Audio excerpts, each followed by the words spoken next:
Cobb TV. Watch your life make sense.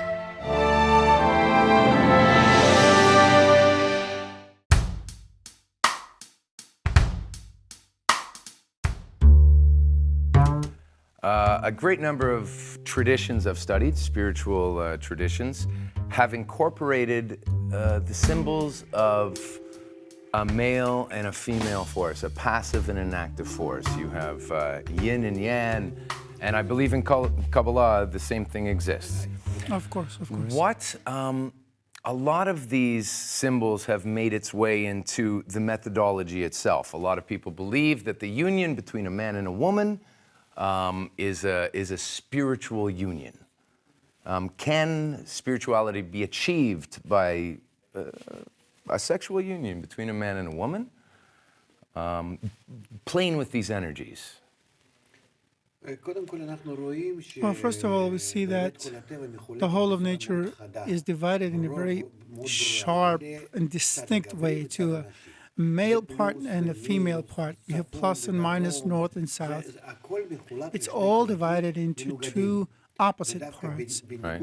And in that oppositeness between them, when they unite despite the opposition, it creates development. Okay. And our evolution, our life, really is built out of two forces. I need to receive something and to give something. And these are the female and passive forces? The inhale, the Okay. exhale. Okay. So it all depends on the balance between these two forces of male and female on all levels. In plants and animals, in our cells, in our brain, you have the plus and minus. You have the black and white, the light, the darkness, all of our conceptions and understandings and questions and answers, our whole perception. On the most primitive levels, even in atoms, in molecules, in any form of living organism, to the brain waves or thought, whatever. Right. It's all divided into male and female. And so, of course, they think that with the right connection between male and female, we will achieve a good solution. A solution to a harmonious life, perhaps even eternal life. Because if I am constantly receiving, and I should see what's good, and to eject the bad things, so you have absorption and emission, you have male and female and all that. So in the right connection between them, perhaps I can attain a state where my cells, for example, live for 1,000 years. Right. Or maybe just forever. Who knows?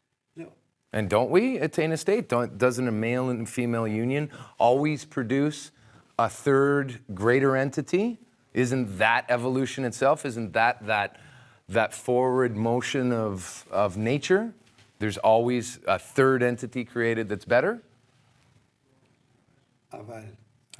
But when we look at nature and at humans, we can see that male and female are opposites. They never complement each other, and they're always struggling. They're always kind of, conflicting and colliding.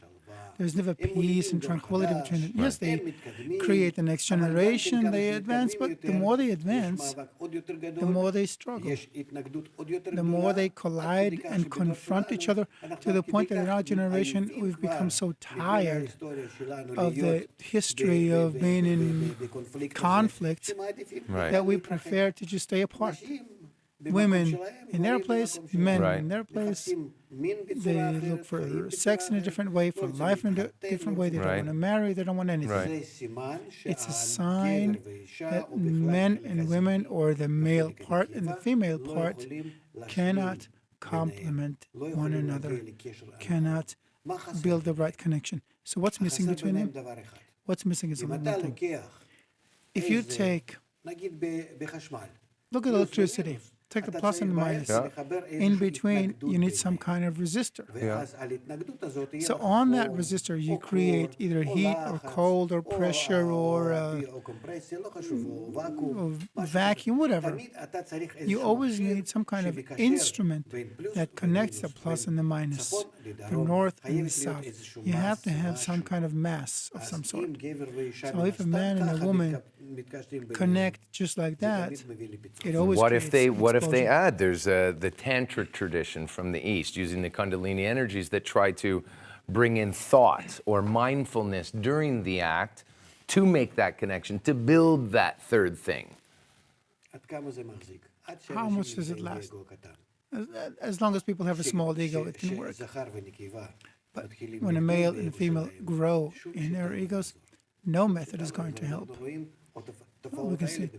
We can see this happening everywhere. Everything is falling apart. The connection between men and women, the more we grow, become corrupted. What do we do? Where can we find the buffer, the connector, the right one? Where can we? This is the mystery. Well, yeah, but without it, we can't go on. Soon we won't have any children. Soon, you can see what's happening in Europe. Right. Well, soon it's going to happen that way everywhere. It's just an example for the world. And really, why marry? Are you married, by the way? No. You're not. Well, there you have it. But you're smart, actually.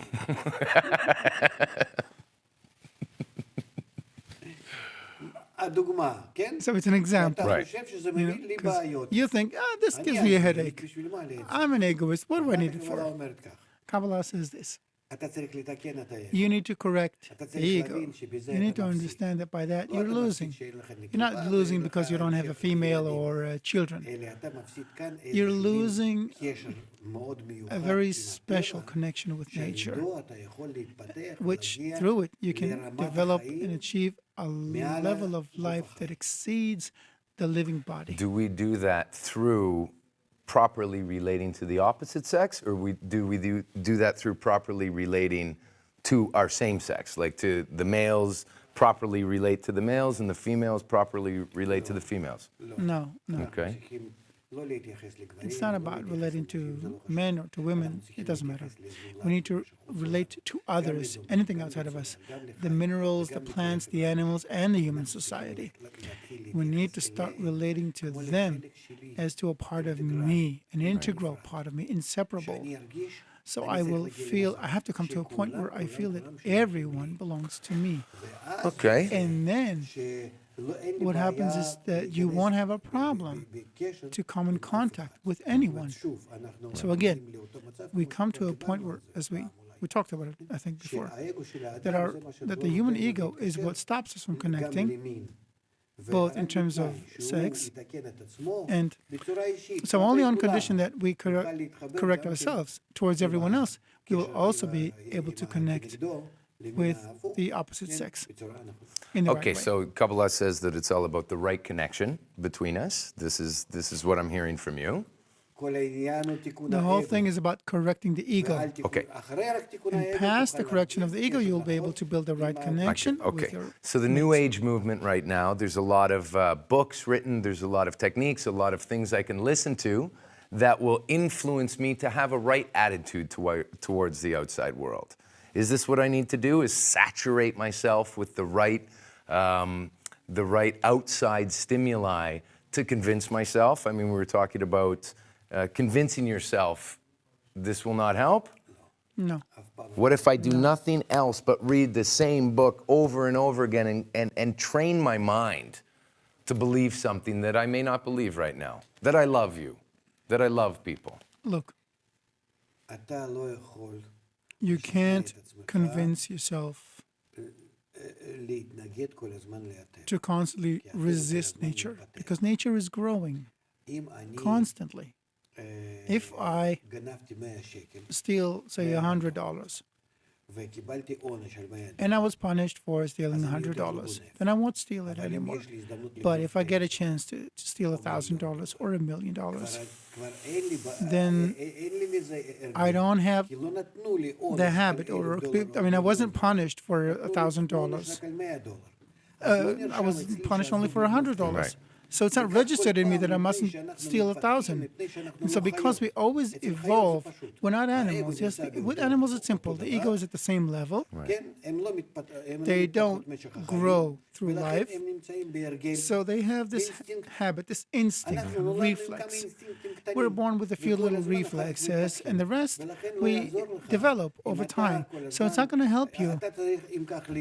So you need to be next to a person, really, and every time that person does something, you beat him up and you beat him up and you beat him up. So, of course, we can't want such a life or agree to it. Right. So it's impossible to convince ourselves or to be convinced by someone else to be a good person and connect with others, all the more so with a woman who's constantly, makes life, brings us hardships.